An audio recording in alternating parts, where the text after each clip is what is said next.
entrepreneur is here to create a shift. The lucky ones figure out what that shift is early on. David shares why growing your team as an entrepreneur is the wrong approach, and find out what the best question an entrepreneur can ask themselves is. Oh, you don't want to miss this conversation. Stay tuned. Welcome to Reinventing Perspectives, the show that's made for Christian entrepreneurs. We're going to talk about everything from faith to business principles to family life to profitability to strategy to tactics to self-care. If you need it, we'll talk about it. I'm your host, Priscilla Shumba. Without wasting any more time, let's dive into our conversation. Welcome to Reinventing Perspective. Today we have a very exciting guest. We have David Taylor Klaus, and he has 3 decades of being a serial entrepreneur under his belt. He has a best-selling book, Mindset Mondays with DTK, and he is a mentor coach. So, wow, we're in great hands today. David, please introduce yourself to our audience. So thank you. No, and I think you captured the interesting highlights, right? I've been doing this for a long time. I've only, you like that? I've only been a professional coach for the last 12 years. Before that, I had lifetimes in hospitality and then technology. And I learned so much about how to do it wrong that it informs my coaching and the work I do with entrepreneurs a lot. My favorite way to describe it is that I reintroduce successful entrepreneurs to their families. And I say it that way because of that reaction. What landed for you when I said that? Us and our audience are early entrepreneurs, and a lot of times we give into that message that you've got to be all in about the business if you wanted to be successful. Yeah. And go in and make that your life so that it can be something. So that really landed with me there. Yeah. By the way, it's the same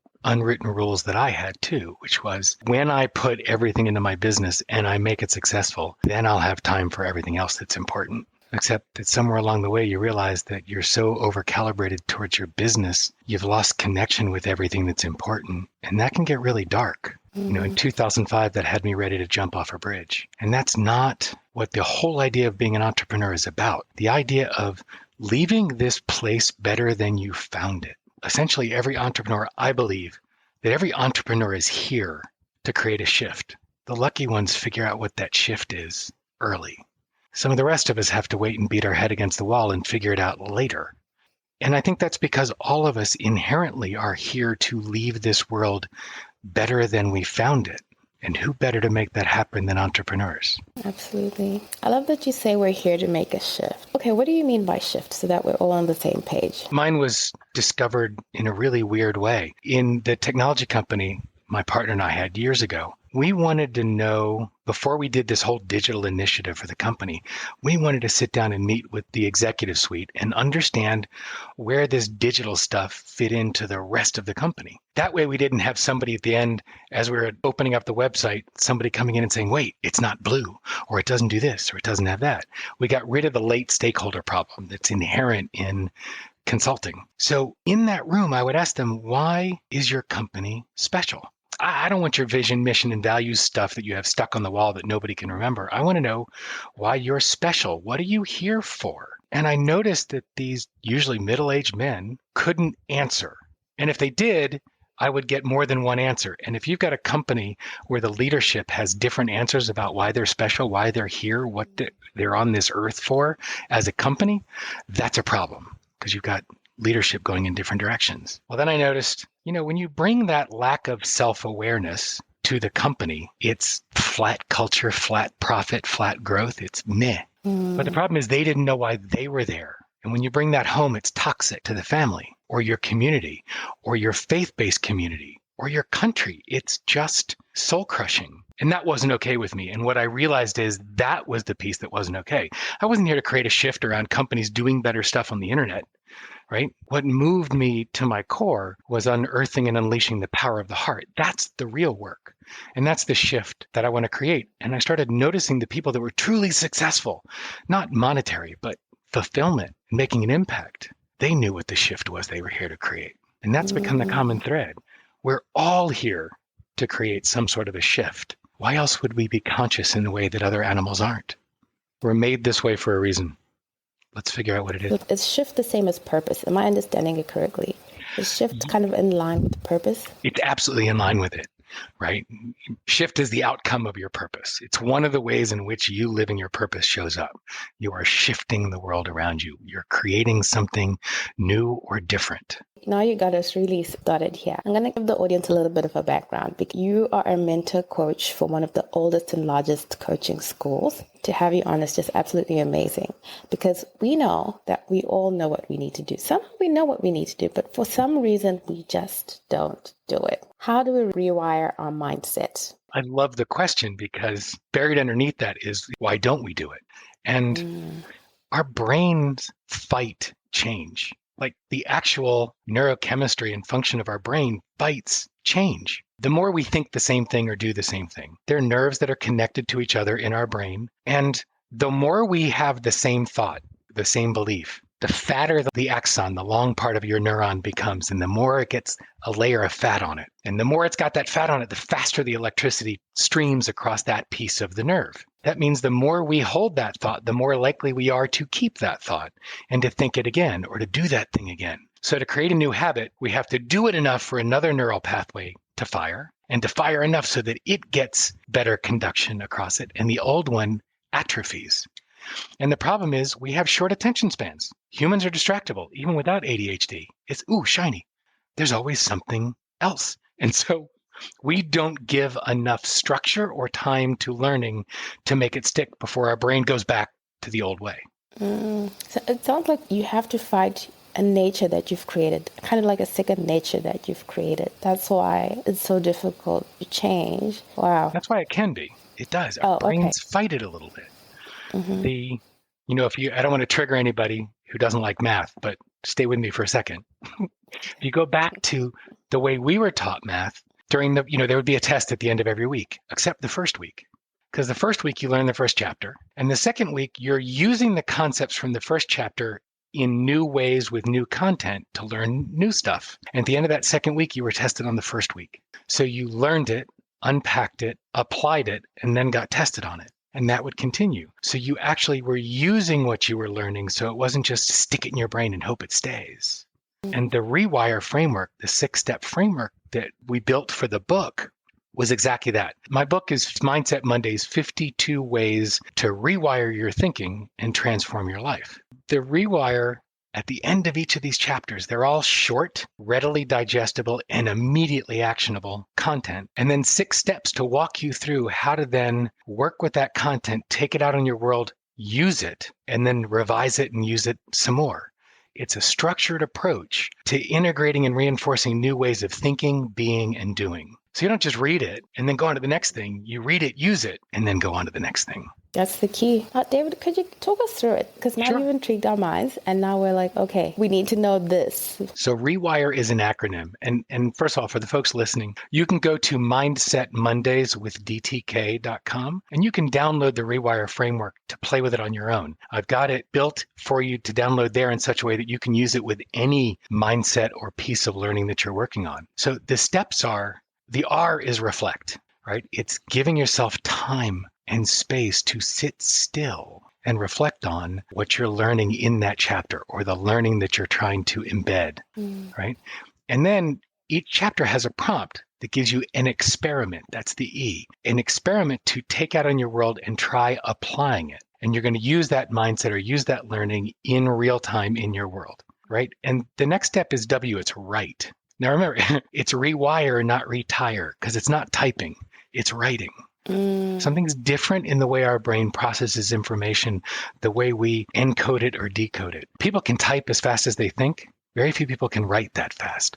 So it means you have to process the information, not just regurgitate it. To write out what's coming up and to stream of consciousness, write everything.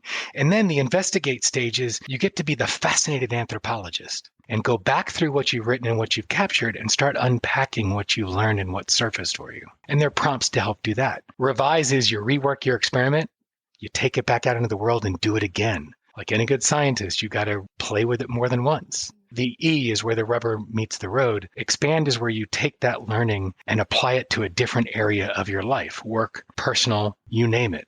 But apply it to another area, because as you apply it, you deeply embed that learning. Absolutely phenomenal. And it's just brought to mind so many times that I myself, and I think a lot of people listening will feel this way too. You start the year off and you say, I got a new habit. I'm going to bring this new habit into being, and I'm just going to do it like that. And just like that. Flip a switch and do it. And it might work for 2 days. If you're lucky, you might get to 1 week.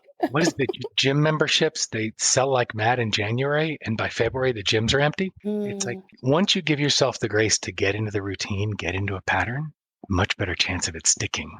There's a process to new habit formation, and the 6 steps is the process. Well, thank you for sharing that with us, David. Now, there's one thing that I saw in your bio that I said, I always like to ask people things that I'm like, I've never heard that before. Now, you said that growing your people, as an entrepreneur, as a leader, you said growing your people is the wrong approach? Oh, no, quite the opposite. Except, really? Well, here's the spin on it.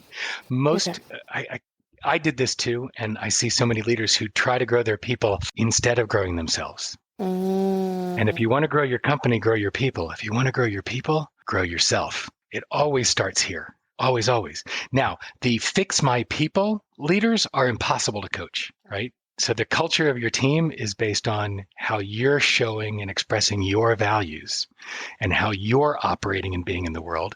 It gets mimicked. You're setting the culture for your team. And if you don't like your team's culture, don't look at fixing them. Fix the entire team.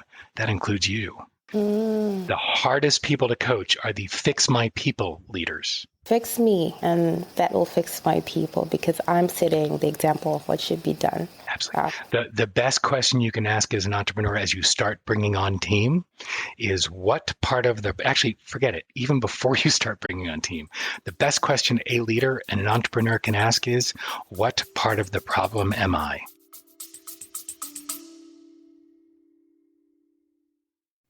Hey, small business family, quick pause here. If you've been listening and thinking, I need help getting clear on my message and how to actually market this amazing thing I've created, I've made something just for you. It's called the Clarity Intensive, and it's 2 focused sessions, one-on-one, where we untangle your ideas, map out your next best move, and build a foundation for real business momentum.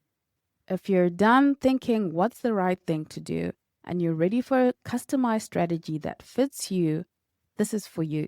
You'll find the link in the show notes, or you can visit the website www.reinventingperspectives.com/shop, and you'll see our Clarity Intensive 1-to-1 marketing coaching. Let's get back to the show. That just hit me in the face. How do you process that though? Because it's so hard sometimes. And I suppose it's part of self-awareness. But how do you get to the point of being that self-aware that you understand where in the problem you are or how you have created a problem? The hardest part of that is getting out of judgment, getting out of the little gremlins whispering in your ear. You're terrible, you're a failure, you can't do this, you're off God's path. All the different things those internal voices say that are destructive and diminishing. It's getting out of the judgment and into this guy named Shirzad Shamin who does work around positive intelligence, and he talks about standing in blameless discernment. It's not voting on whether it's good or bad. It's merely looking at it objectively without blame and saying, this is where I'm having an impact and where I'm not. This is where I'm helping. This is where I'm hurting. This is where it's working. This is where it's not. And all of it is matter of fact. Very few people default to blameless discernment. It's just assessing it without judgment, because then you can operate based on the facts instead of all the nasty judgments you pile on it. Oh, this is phenomenal. Now, David, I'm going to move us along a little bit. Zig Ziglar says, people say motivation doesn't last. Well, he says neither does bathing, and that's why you need to do it every day. Something like that. Yes. And I love that, because you do see that 1 minute you're motivated, more than motivated, and the next minute you can hardly get out of bed. That's a chore in itself. And you see that there are 2 flavors of motivation.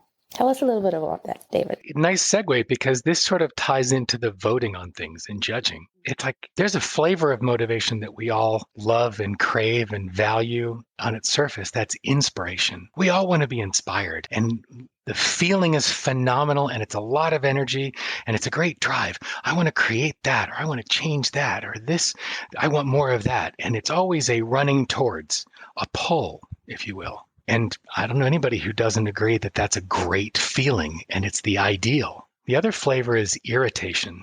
And we tend to discount irritation. I'll give you a great example of what I mean. Our friend Kathy, who was morbidly obese. And I want to take it down to something simple and accessible rather than a huge business example. This is one that most people can understand. Kathy was morbidly obese. And although she and her husband didn't have kids, they had a niece and a nephew. They adored these children. And she's driving in California, and she looks in her rear view and sees the two kids behind her and says, "Oh my God, if something went crazy, if we had an accident here, I don't feel like I could get them out of the car to safety." Now, it didn't matter what diet or exercise regime she had tried before. Nothing stuck. Nothing maintained the motivation. Nothing kept her moving. The irritation of, I can't take care of those kids the way I want to, that irritation got the first 80 pounds. That got her motivated. Now, then she started feeling different and looking different, and she was like hell bent on continuing that. And then it became about inspiration. But when we discount irritation as a motivator, we surrender and give away the energy that's available. Most things in our world are a blend of the two. Don't discount it. Don't judge it. Don't dismiss it. Use it. Oh, absolutely true. And because a lot of times we go for the hype, and you got to keep feeding that hype all the time to keep it going. So well, and then we can thank you fall for prey to sharing it. Think about all these, the catnip marketing on the internet is 6 secrets to 6 figures, 7 secrets to 7 figures, all this stuff that most of those plans do nothing but separate people from their money and delay their dreams, because they're not a way for you to shift your thinking. It's a way to motivate you through scarcity, that the only way to do it is to use somebody else's system or structure, to do it like they did, where they did it, when they did it, which is why it worked then, and not to map over that learning to who you are and who your market is and what the shift is you want to create and what the plan is for you. So it's important that we always look at it through the lens of, what am I here for? Who do I want to be? What motivates me? Then you get to map that learning onto you instead of just doing it like somebody else did. David, you talked about being driven by scarcity, which is what the media does a lot. And a lot of us react really quickly to that scarcity. Now, how do you create the opposite? Ooh. How do you create the abundance in your mind when everything that seems to hype motivate is in scarcity? I try not to go to either pole, because I don't think scarcity is any more real than abundance. I think they're both myths and constructs that don't serve. There's sufficiency, that there is more than enough for everyone. Scarcity and abundance both oddly tie to the idea that it's a zero-sum game, that for me to have more, somebody else has to have less. And it's simply not true. Yeah, Lynn Twist, who wrote The Soul of Money, 25 years ago, I heard her speaking in 2011, and she spoke beautifully about the idea of sufficiency and ensuring that part of our way of healing the planet, part of Tikkun Olam, is about moving towards sufficiency, understanding that there are more than enough resources on this planet for everyone. And as a coach, what we know is there's more than enough clients out there who want coaching, who are ready to engage in coaching, than there are coaches to provide it. To compete with each other is ridiculous waste of energy. It's more co-opetition. This is a cooperative space. And whether you're a consultant, whether you're in marketing, whether you're in a noisy marketplace or not, there's more than enough. And when you carve your niche clearly, and you and the people you wish to serve are clear that you can serve them, there's more than enough business. It's a different mindset for approaching. An absolutely different mindset for approaching, because, a lot of times it's a lot of this kind of, somebody else has got your bag. So if you're sleeping, somebody else is going to get your bag, that kind of rhetoric. But also, I, for a long time, really believed in, I got to move away scarcity mindset into abundance. And it's only now that you're talking that I'm thinking like, but anytime you see things in extremes, either that or this, you've always got a question, but we usually don't. Being sold to extremes, taking the time to be like, okay, well, something must not be right there. Let me really question that before I buy into it. Thank you. Because my light bulbs are going off. I think the audience light bulb is going to be going off too. Play with it from more of the faith perspective then. The idea that do not needlessly waste the resources God has provided. Abundance is, if nothing else, a waste of the resources provided. Because if somebody has abundance, it's way more than they could possibly ever need or use. So if we're prohibited from needlessly wasting, then abundance, it isn't real and it doesn't serve. David, I'm going to jump a little bit. Okay. Now, you have a lot of hobbies, and as many entrepreneurs, I was reading this and I was like, either what time does this man sleep or what time does he get to do all of these things? You run your business, you're a distance cycler, you're a wine collector, you're a gold medal rower. What time do you get that done? How do you create that work-life balance? By not using that phrase. I'll tell you why. Whose crazy idea was it to put the word work first? Right? Why is it work-life balance? We are not put on this planet to work. That's not how it is. We're here to live. Work is part of what we do. So is faith, so is community, so is family. All of these aspects of our life, and we pick the word work in this phrase where we're supposed to achieve balance, and we put it first. No. The idea is to create a life rhythm, a rhythm across all aspects of your life that work for you now. And finding that rhythm is different than balance. To balance two things, you have to separate it, right? Good luck separating work and life anyway. And that was before the pandemic, before we're locked down. Nobody finds time. To carve out time and space and energy and attention for the things that are important to me, I have to find a rhythm that works. I'm not going to go out and ride 100 miles every day. My wife would have shot me. They call that concept the spandex widow. The spouse is outside wearing spandex on a bike and the other partner's at home going, what the fuck are you? So no, it's finding a rhythm that works for your family, your business, your life, your values, your goals. So if we get out of this idea of balance, it's a lot easier. It sounds to me like, let me know if I'm getting it correctly. A lot of times, like you said, we even copy and paste things like work and life balance. Like, what should it look like? Oh, it must mean I must be at the gym at 5:30 because that's what people do. Right. Does that work for you? No. Yeah. Now, I know entrepreneurs who are listening because I also, when you said we shouldn't start with work, I was like, what? Early entrepreneurs, we're all about the work. One of my favorite things to do that really irritates entrepreneurs is ask them how much they need to make. And most of the time I get deer in headlights or crickets. Like, no. How much do you need to make? Worse, how much do you want to make? And the answer to that is more. And by the way, if they come up with a number, say, where'd that number come from? And they can't answer it. It's very, very few who have done the work to understand what they need to make. Therefore, what the money is for. And when you know what the money is for, it means you got a clear sense of what the life is you want to create. So I'll do this really quick. Here's the game. Start with, what do you want your life to look like? Pick a time, 5 years out. And I don't mean it's Wednesday, I get up at 5, I do, no.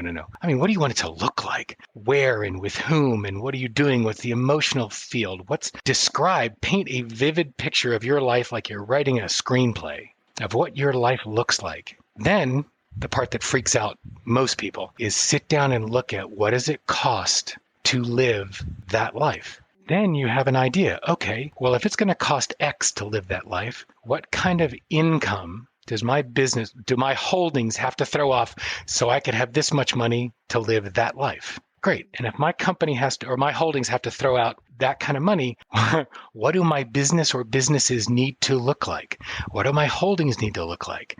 Right? And then from there, you can back it up to what do my product and service mix have to look like? And what does a team have to look like to support that? And so on. And you're working backwards from what you want it to look like there to what it is right now. Then you see a roadmap of what to build and how to build it. But if you try to plan moving forward, which is what entrepreneurs do, what's my next step? That's what we do, right? Yes. No, plan from a point down the road, looking backwards to where you are now. And that's how you build a roadmap that will get you somewhere. And that's how you answer, how much do I need to make? Otherwise, you're just throwing numbers. That's really great. When you picture your life, you begin to see, okay, part of that screenplay, my children and the relationships I want to have.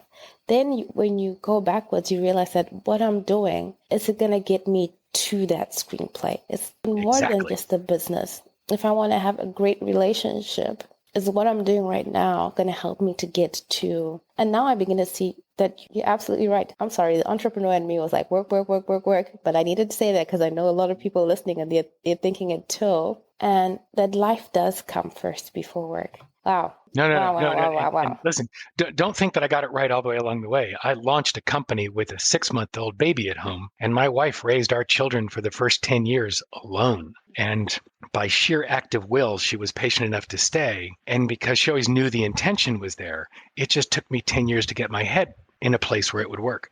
And to start being part of all the different aspects of my life and not just work. It is the natural tendency, the entrepreneurial seizure is to leap in headlong because if I don't do it, nobody else will. I'm the only one. This is the only way. That's not true. That's the surest way to end up in the hospital or a box or Wise divorced. words. Wise words. Now, David, I saw that you do work with impact billionaires. What's that about? They're the most amazing group of humans I've ever met. It's not like Elon Musk, who has billions of dollars, all of a sudden deciding he wants to have an impact, right? That's not it. Impact billionaires, they're not motivated by the number of dollars they amass. That's not it. It's the number of lives they touch. And the goal is to impact 1 billion lives. Now, these are fascinating humans because they always seem to be able to source the money they need. They don't have resources, they are resourceful. And whether they're funding they're getting or they're able to raise the money or earn the money themselves, there's always sufficient funding to do what it is that's important to them. And they're working with ideas or concepts that are changing the lives of a massive amount of population. So I'll give you an example. Robin Jorgensen runs a group called Women Igniting Change in the Cora Foundation. And the work that we've done over the years, what Robin has created is an NGO that is designed to unearth or unleash the contribution of women. And the idea is, for instance, what they're doing in Rwanda is changing the way women are seen, included in, and relied upon as the economic engine of the country, working with the gender minister and working with other NGOs. And this is the model that they're doing, opening centers for women across Rwanda. And then from there, moving across the other 53 countries in Africa. This is a way to change the lived experience of millions and millions of people across Africa. Because when you change the lives of women with education and the ability to generate income and wealth for the family, it changes the entire nation. So that's what I mean by impact billionaires. I love how you hook us in with the billions, and it's a phenomenal to impact 1 billion lives. Wow. Amazing. That's amazing. That's a shift. Yeah, that's a shift. Now, David, I always ask people who come on to tell us about one book that they recommend to an early entrepreneur. Either you rated as an early entrepreneur or something that you feel like, no, this is what can give you a shift in some way. Okay. I'm going to cheat. I'm going to give 2. Please Because do. one is for the doing side and one is for the being side. So I'll give the doing side first because that's what everybody loves, is the E-Myth Revisited. Michael Gerber is a brilliant writer. He's built the E-Myth empire. E is for entrepreneurs, the entrepreneur myth. And the original book was written in the 70s. Revisited was written much more recently. And then E-Myth Mastery is after. Start with E-Myth Revisited.